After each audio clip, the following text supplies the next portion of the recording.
On va ouvrir notre Bible en Jean au chapitre 8 et à partir du verset 12.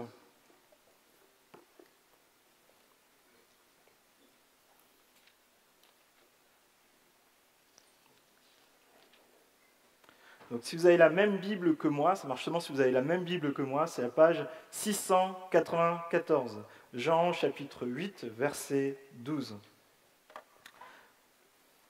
Mais avant tout ça, je m'adresse à tous ceux qui ont déjà eu un problème avec leur voiture. Quelqu'un a déjà eu un problème avec sa voiture? Ah oui. Ça vous est déjà arrivé de commencer à rouler, puis de remarquer que vos feux ne fonctionnent pas alors qu'il fait nuit noire et qu'il n'y a aucun lampadaire? Ça vous est déjà arrivé? Ah, je ne suis pas le seul.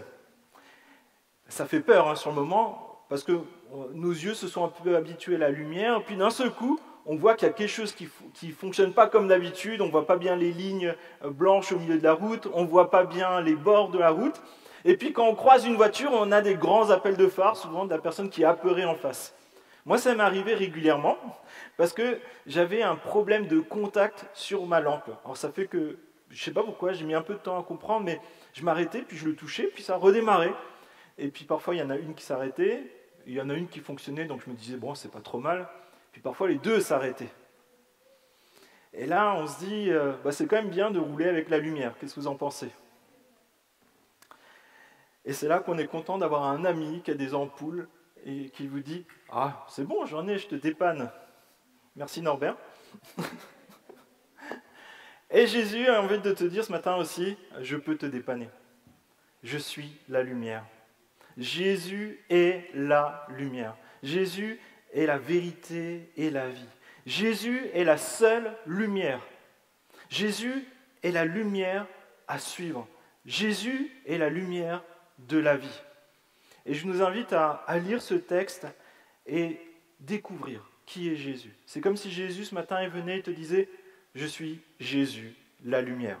Tu vois, c'est un peu comme James Bond, je suis perdu, mais c'est pas grave. Mais c'est Jésus qui se présente à toi et qui te dit « Je suis la lumière ». Jean, chapitre 8, verset 12, Jésus leur parla de nouveau et il dit « Je suis la lumière du monde. Celui qui me suit ne marchera pas dans les ténèbres, mais il aura au contraire la lumière de la vie. » Amen.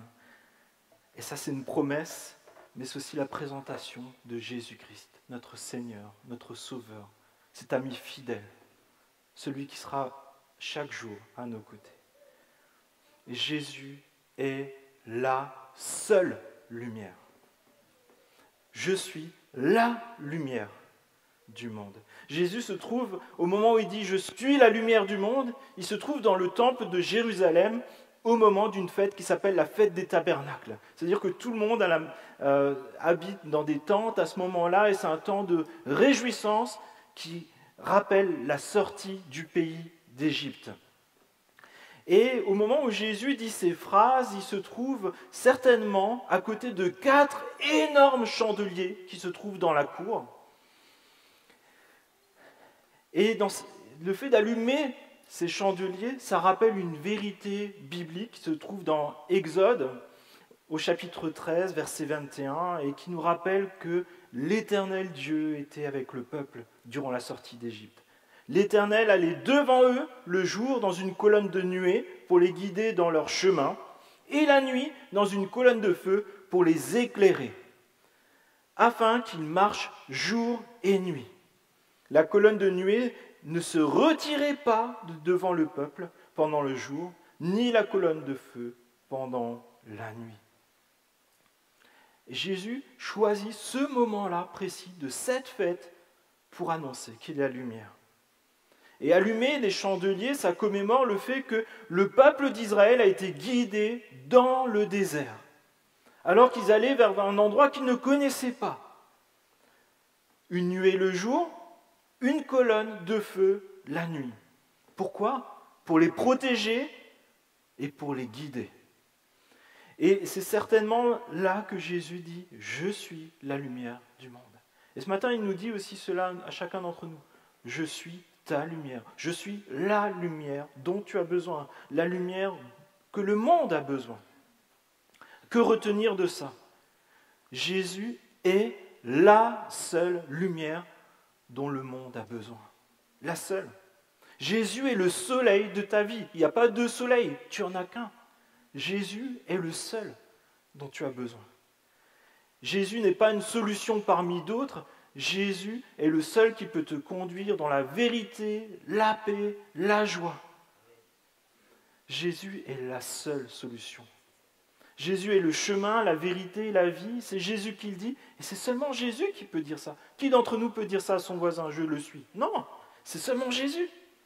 Et Jésus, ce matin, il vient à notre rencontre pour nous chercher, pour nous éclairer, pour nous guider, pour peut-être traverser un désert que tu es en train de passer, pour t'emmener à la maison du Père. Jésus est la seule personne qui peut te guider. Jésus est la seule personne dont tu as réellement besoin.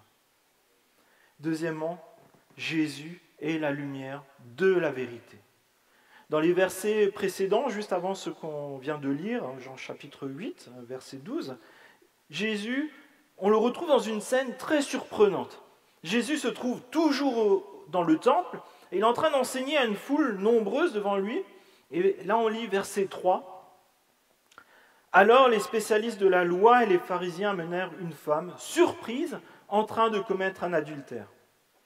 Ils la placèrent au milieu de la foule et dirent à Jésus, « Maître, cette femme a été surprise en flagrant délit d'adultère. Moïse, dans la loi, nous a ordonné de la lapider. Et toi, que dis-tu » Il disait cela pour tendre un piège afin de pouvoir l'accuser. Mais Jésus se baissa et se mit à écrire avec le doigt sur le sol. Comme il continua à l'interroger, Jésus se redressa et il leur dit que celui d'entre vous qui est sans péché jette le premier la pierre contre elle. Puis se baissa de nouveau et se remit à écrire sur le sol.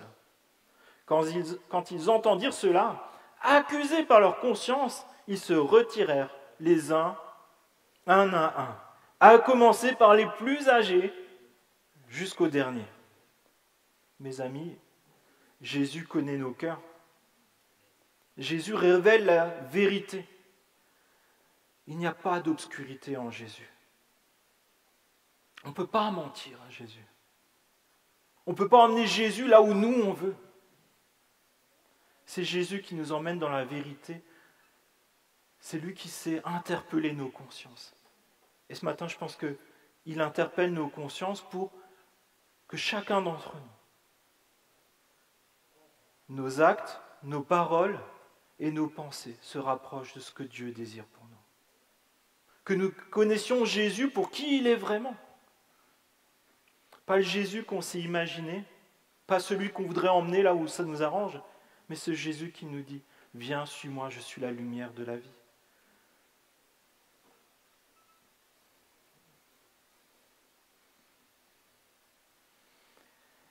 Peut-être que Dieu veut nous révéler quelque chose. Alors, on serait tous gênés, je pense que si à la place de ces versets sur les vidéoprojecteurs, il y a peut-être nos pensées qui défilent. Il y en a qui partiraient. Je pense tout le monde, à un moment ou à un autre en tout cas. Nos paroles, nos pensées. Il y a des moments, je pense qu'on en aurait honte. Chacun d'entre nous. On serait honteux. Ceux qui ont vécu ces personnes, Dieu leur a dit un moment, qu'est-ce que vous faites? Vous accusez Dieu? Vous mentez alors que je suis venu vous apporter la vérité? Et ça nous rappelle à chacun d'entre nous, qu'on soit chrétien ou pas, que Dieu est saint. Qu'on ne peut pas jouer avec ça. On ne peut pas jouer avec Dieu. On ne peut pas jouer avec des paroles ou des principes, même s'ils paraissent très spirituels sur le moment. On ne peut pas jouer avec Dieu. À un moment, Dieu nous demandera des comptes sur cela. Mais la lumière de Jésus, lorsqu'on s'y soumet volontairement, c'est quelque chose de bon, quelque chose qui nous tire vers le haut, quelque chose qui nous permet de connaître Dieu et qui va révéler les motivations profondes de nos cœurs. Quelles sont mes ambitions profondes? Nous avons tous besoin, à un moment dans notre vie, et je pense même de manière très régulière, de demander pardon à Dieu pour toutes les fois où nous avons ces ténèbres qui sont dans nos cœurs, ces pensées, ces actes et ces paroles. Si Jésus nous le révèle, c'est pour notre bien, acceptons-le. Ne disons pas juste « Ah, on a parlé de moi » ou je ne sais pas trop quoi. Non, c'est Dieu qui nous parle. Ne luttons pas avec l'obscurité. Nous ne luttons pas avec Dieu, mais luttons contre l'obscurité et le péché. Le péché, c'est peut-être parfois un gros mot dans notre génération actuelle, mais c'est tout simplement toutes les fois où on s'est écarté de ce que Dieu désire pour nous. Toutes les fois où on a fait de la peine à Dieu. Toutes les fois où on s'est caché dans une grotte au lieu de vivre dans la lumière de Dieu. Et la bonne nouvelle, c'est que Jésus est venu pour nous délivrer. Aujourd'hui, tu peux être délivré de tes ténèbres. Pour vivre la vie, mais la vraie vie, dans la vérité et dans la liberté. Comment? En connaissant Jésus tel qu'il se révèle à nous. Jésus est la lumière dont j'ai besoin. Jésus est l'incarnation même de la vérité. Et ce matin, qu'est-ce que Jésus révèle à mon cœur? Qu'est-ce que Jésus révèle sur les motivations, les ambitions de mon cœur? Qu'est-ce que Jésus révèle sur mes choix de vie, ma façon de vivre? Je nous invite vraiment à ne pas sortir de ce lieu, peut-être à prendre un temps à la fin du culte, mais de se dire, mais qu'attend Jésus de moi? Qu'est-ce qu'il veut me dire aujourd'hui? Est-ce que Jésus est la seule lumière dans ma vie? Et Jésus continue et il nous dit, je suis la lumière que tu dois suivre.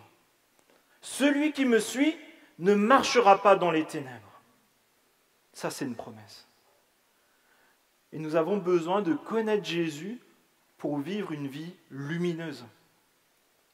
Alors, je ne sais pas si vous avez déjà entendu parler de ça, mais dans les pays d'Europe du Nord, comme par exemple la Suède, c'est compliqué de passer l'hiver. Le temps de luminosité n'est pas très important et il y a ce qu'on appelle les troubles d'affection saisonnière, affectifs saisonniers. Et j'ai trouvé ce témoignage d'une jeune femme qui s'appelle Liv et qui a 23 ans. Tous les hivers, quand les nuits s'allongent, je commence à me sentir déprimé. Je me sens très, très fatigué, comme si toute mon énergie avait quitté mon corps. Et l'article continue, cette jeune Suédoise est victime tous les hivers d'un trouble affectif saisonnier. Cette pathologie est liée à un manque de lumière et toucherait 5% des habitants des pays nordiques. Beaucoup de suicides sont liés tout simplement à un manque de lumière dans ces pays-là. C'est affreux. Et c'est pour ça qu'il y a des luminothérapies, il y a des grands hangars qui sont installés avec beaucoup de lumière, et puis c'est pour vraiment prendre le plein de vitamine D, prendre le plein de lumière. Et je crois que nous aussi, nous en avons besoin. Nous avons besoin d'une luminothérapie de Christ. Là, toutes les lumières auraient pu s'allumer, mais... Ouais, on a besoin de Jésus dans notre vie, on a besoin de la lumière de Christ. Nos yeux, comme quand moi je roulais dans cette voiture, ils peuvent s'habituer à l'obscurité, mais ce n'est pas pour ça qu'on a été créé. On n'a pas été créé par Dieu pour vivre dans les ténèbres. Lorsqu'on vit dans les ténèbres, ça peut marcher un temps. On peut faire avec un temps, mais tu n'es pas créé pour ça. Ce n'est pas normal. Nous sommes créés par Dieu pour refléter la gloire de Dieu. C'est écrit dans la première page de la Bible. Être à son image. Et plus nous vivons ce pourquoi Dieu nous a créés, mieux nous nous portons. Et ce matin, Jésus veut que tu te portes bien. Sans Jésus, on souffre spirituellement. Même si on ne le reconnaît pas, tu souffres spirituellement d'un trouble spirituel si Jésus n'est pas la lumière de ta vie. Et il y a des répercussions sur tout ton être, physique, moral, spirituel. Mais la différence avec un trouble affectif saisonnier, c'est que le trouble affectif saisonnier, il est saisonnier. Quand le printemps arrive, il y a plus de lumière et ça va mieux. Mais si, avec Christ, ça ne va pas juste être... Parfois on se dit, ouais, ça ira mieux dans quelques semaines, j'aurai ci et ça, j'aurai des vacances, j'aurai telle personne qui va m'aider pour telle chose. Ça ne résoudra pas ton problème spirituel. Prends-en conscience. Si tu veux sortir de ce trouble spirituel, tu as besoin de Jésus. Il faut aussi savoir que nous sommes tous dans les ténèbres. Depuis notre jeune âge, sans exception. Nous avons tous besoin de la lumière de Christ pour nous éclairer. Et c'est un choix que l'on fait à un moment dans notre vie et qu'on va célébrer dimanche prochain par les baptêmes. Mais chaque jour, on a besoin de dire « Je veux continuer de vivre dans ta lumière. Je veux suivre Jésus. » Ça consiste à passer des ténèbres à la lumière. Et ça nécessite déjà de prendre conscience qu'on est dans les ténèbres. Et ça nécessite de prendre conscience qu'on a besoin de Jésus, que c'est la seule lumière. Et Jésus en parle en Jean, chapitre 3, verset 17. Dieu, en effet, n'a pas envoyé son Fils dans le monde pour qu'il juge le monde, mais pour que le monde soit sauvé par lui. Celui qui croit en lui n'est pas jugé, mais celui qui ne croit pas est déjà jugé, parce qu'il n'a pas cru au nom du Fils unique de Dieu. Et ce jugement est que la lumière étant venue dans le monde, les hommes ont préféré les ténèbres à la lumière, parce que leurs œuvres étaient mauvaises. Car quiconque fait le mal est la lumière. C'est le verbe haïr. Et ne vient pas à la lumière, de peur que ses œuvres soient dévoilées. Mais celui qui agit selon la vérité vient à la lumière, afin que ses œuvres soient manifestes, parce qu'elles sont faites en Dieu. Ce matin, j'ai envie de te dire, ne te cache pas. N'aie pas peur. Dieu te cherche. Ne laisse pas un orgueil mal placé te priver de cette relation avec Dieu, avec ton Créateur.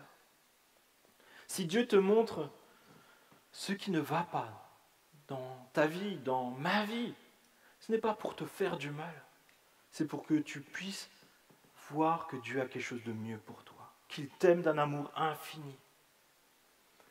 Et les personnes autour de toi peuvent parfois te juger, mal t'accueillir, mais Dieu, lui, t'accueille. Dieu te donne une vie nouvelle. Et Jésus est venu accomplir ce qui est annoncé par les prophètes des centaines d'années en avance. On en a lu une partie là au moment de la Sainte Seine dans le livre d'Ésaïe, mais en Matthieu, Jésus cite Ésaïe. Et il dit, ce peuple assis dans les ténèbres a vu une grande lumière. Et sur ceux qui étaient assis dans la région et l'ombre de la mort, la lumière s'est levée. Dès ce moment, Jésus commença à prêcher et à dire « Repentez-vous, car le royaume de Dieu est proche. » Ce matin, j'ai envie de te dire, la lumière s'est levée, le royaume de Dieu est proche. Tournons-nous vers Dieu, repentons-nous, confessons que nous avons besoin de Dieu, qu'il y a des choses qui ne vont pas dans nos vies, mais que le mieux est devant nous avec Dieu. Et Jésus continue et il dit « Celui qui me suit ». Et ça, on a besoin que ça soit clair pour nous. Nous suivons tous quelqu'un ou quelque chose. Vous savez, nous, on a une technique à la maison quand, par exemple, je ne sais pas si vous arrive d'avoir des moustiques dans la chambre. Parfois une mouche, c'est embêtant pour dormir. Ce qu'on fait, c'est qu'on allume la lumière dans la cuisine et on éteint dans la chambre et tous les insectes vont là-bas. Vous faites ça aussi ? Certains le font dans la chambre des enfants, c'est pas une bonne idée. Mais en plus de ça, on a un piège, en plus, on a une lampe UV et les insectes rentrent dedans, puis après ça fait des tchic, tchic, tchic. Vous avez aussi ça ? Parfois, quand il y a un gros truc qui rentre dedans la nuit, ça peut réveiller même. Et j'ai envie de te dire, c'est un peu la même chose dans notre vie au quotidien. Ne sois pas un insecte. Ne suis pas toutes les lumières. Ne te fais pas piéger dans ce piège à insectes. Suis Jésus-Christ. Lui te donne la vie, il ne va pas t'électrocuter. Et il y a des sectes comme ça qui infiltrent les églises avec des faux évangiles. Il y a même une secte qui dit que Jésus se serait réincarné dans les années 1980 en femme et qu'il faut suivre cette femme. Et il y a des jeunes qui rentrent dans les groupes de jeunes de nos églises pour dire il faut la suivre. Et il y a des jeunes qui suivent cette personne. Nous avons besoin de la vraie lumière de Jésus-Christ, la vérité. Nous avons besoin de vivre et d'enseigner la Bible. Jésus ne veut pas que tu te perdes. Jésus ne veut pas que tu souffres loin de lui, que tu sois pris dans un piège. Jésus ne veut pas que tu connaisses la mort éternelle dans la solitude et les ténèbres. Et cette question, c'est important. elle est importante, je pense, ce matin. Ce matin, qui suis-tu? Que cherches-tu? Est-ce que tu cherches Jésus? Jésus, il vient ce matin et il se présente à toi, il dit, je suis la lumière, je veux te connaître. Et Dieu se révèle à nous pour que nous le connaissions tel qu'il est vraiment. Pas le Jésus qu'on s'est inventé, mais le Jésus qui est là et qui te dit, je suis Jésus, la lumière du monde. Place ta confiance en Jésus, c'est lui qui va t'éclairer, te guider, te libérer, te protéger. Personne d'autre ne pourra faire ça. Le peuple dans le désert a fait confiance à cette nuée où Dieu était pour les guider. Ce matin, tu peux aussi être dans un désert, tu peux aussi être en plein milieu de nulle part, tu peux être dans les souffrances, les épreuves, sans point d'eau, sans repère, mais Jésus est là. Il est la lumière pour toi. Jésus est là à chaque instant. La nuée ne les quittait pas, Jésus ne te quitte pas. Ce matin, je t'invite vraiment à suivre Jésus, mais pleinement. Pas à moitié, mais complètement. Jésus est la lumière de la vie. Vous savez, si vous mettez les plantes dans une pièce fermée, vous fermez les volets, souvent ça ne pousse pas. Et quand parfois ça pousse, parce que par exemple, vous avez déjà soulé une pierre et vous avez trouvé des plantes en dessous, c'est rachitique, c'est tout blanc, c'est pas vert, ça ne pousse pas, ou alors c'est pas en forme. Tu as besoin de lumière en abondance pour être en forme, spirituellement, moralement, physiquement, pour ta vie éternelle aussi. Aujourd'hui, investis pour être une bonne plante pour l'éternité, pour avoir la lumière, celle qui est vraiment bonne pour toi. Pas quelque chose d'artificiel, pas quelque chose de provisoire, mais quelque chose qui va durer toute l'éternité. Et il y a des promesses que Jésus te fait. Il veut être ta lumière. En Luc, au chapitre 23, il nous est dit que Jésus, au moment où il est allé sur la croix, au moment de donner son dernier soupir pour toi, d'avoir souffert pour toi, il y a des preuves et des signes qui montrent que c'est la vérité. Luc 23. C'était déjà presque midi, il y eut des ténèbres sur tout le pays jusqu'à 3 heures de l'après-midi. Le soleil s'obscurcit et le voile du temple se déchira par le milieu. Et Jésus s'écria d'une voix forte, « Père, je remets mon esprit entre tes mains. » Après avoir dit ces paroles, il expira. Matthieu, chapitre 27, verset 50. Jésus poussa de nouveau un grand cri et rendit l'esprit. Et voici le voile du temple se déchira en deux, depuis le haut jusqu'en bas. La terre trembla, les rochers se fendirent, les sépulcres s'ouvrirent, et plusieurs corps des saints qui étaient morts ressuscitèrent. Étant sortis des sépulcres, après la résurrection de Jésus, ils entrèrent dans la ville sainte et apparurent à un grand nombre de personnes. Le centenier, donc le soldat romain et ceux qui étaient avec lui pour garder Jésus, ils avaient besoin de garder Jésus, ayant vu le tremblement de terre et ceux qui venaient d'arriver, furent saisis d'une grande frayeur et dirent, assurément, cet homme était fils de Dieu.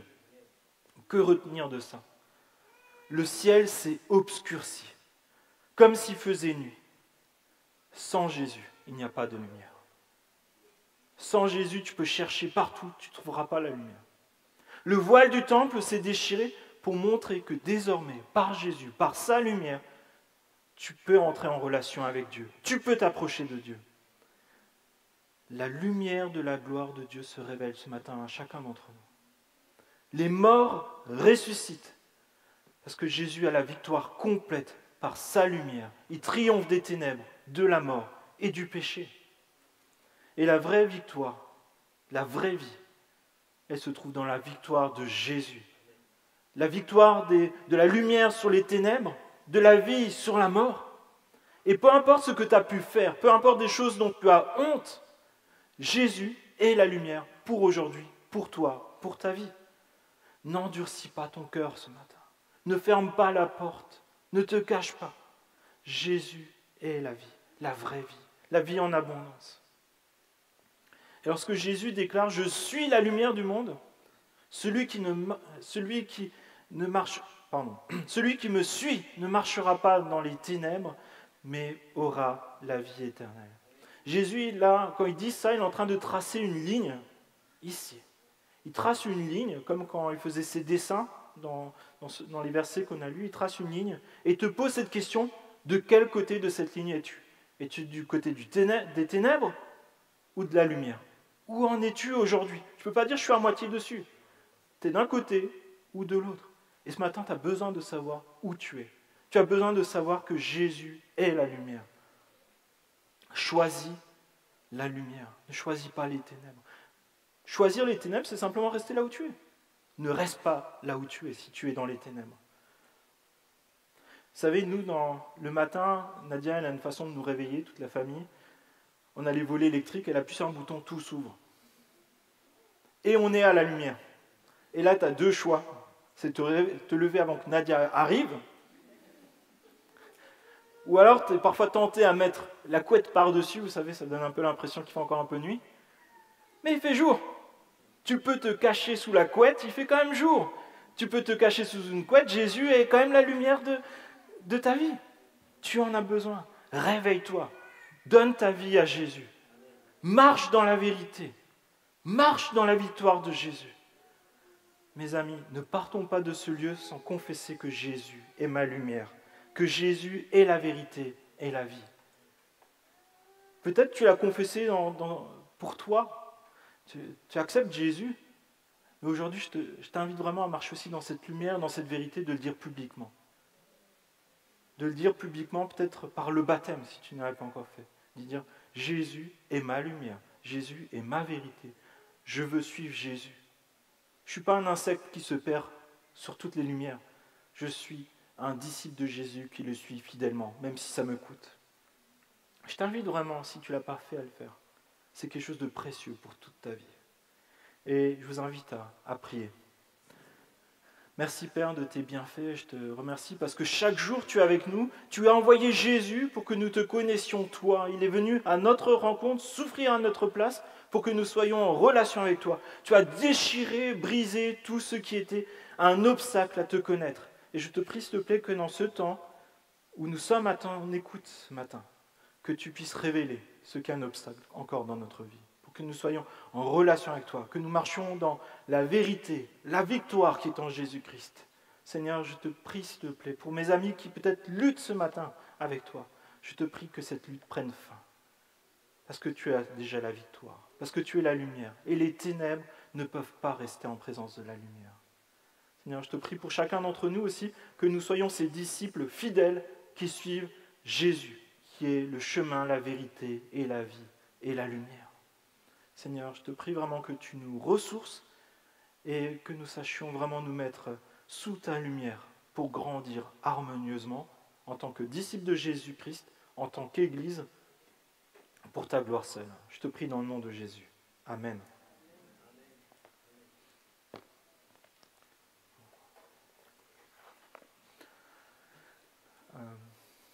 Je pense qu'on va s'arrêter là comme on avait passé. En tout cas, je vous invite vraiment à saisir cette lumière que Jésus nous donne et à la vivre dans le quotidien. Et je vous souhaite encore un excellent dimanche après-midi. N'hésitez pas aussi à vous nourrir avec les livres qui sont à 40% encore aujourd'hui pour certains. C'est peut-être l'occasion d'approfondir la vie de disciple de Jésus, qu'est-ce que ça veut dire dans notre quotidien pour suivre Jésus fidèlement. Je vous souhaite un bon dimanche et puis n'hésitez pas aussi encore à discuter ensemble et il y a aussi encore de quoi se désaltérer. Et puis n'oubliez pas aussi de vous inscrire pour samedi. Bon dimanche.